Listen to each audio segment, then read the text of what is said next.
1, 2, 3. The scariest part of sudden cardiac arrest So you want to keep your elbows locked. is that every minute a person doesn't get a shock from an AED or automated external defibrillator. Attach pads to bare skin. Their chance of survival is reduced 7 to 10%. The defibrillator is what's actually going to reverse the cause of the cardiac arrest. CPR is buying us time and giving us a viable patient for that defibrillator to restore that normal cardiac rhythm. Also called a doctor in a box because it tells an untrained person how to use it, this life-saving machine wasn't there when Jill Hutchinson's father, Van, and he never got to meet my kids. collapsed inside this Lowe's store in May of 2001. I believe that it would have made a difference possibly in my father's life. I was actually told that at the hospital, but between the time the squad got there and the time that he got to the hospital, he was pronounced dead.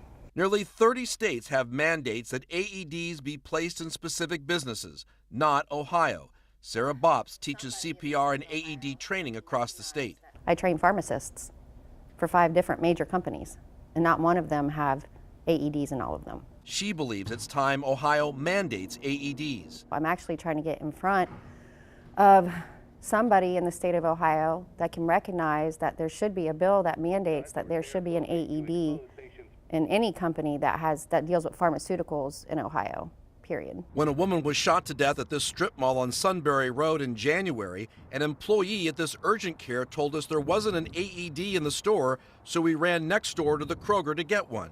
Places like the BMV, places of worship, even schools aren't mandated to have an AED. 1 in 50 schools is going to experience a sudden cardiac arrest event each school year.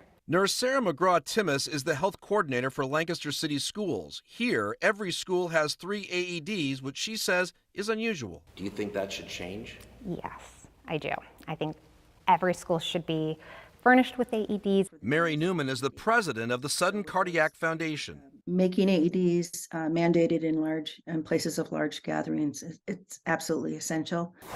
She says when someone provides CPR immediately, survival increases 30%. And when people use an AED immediately, it goes up to 50%. The high cost of an AED was once a deterrent for many to own one. Experts say not anymore. If you can afford an iPhone, you can probably afford an AED. Step 1. Cardiologist Dr. Michael Jolly has seen firsthand the power of an AED. There are many times patients have a cardiac arrest and we shock them and they're back to being fine. He says many public places do have them, but more are needed. Would it be great if there was a law that would kind of mandate as a building code or something if X number of people were here? I think it'd be great.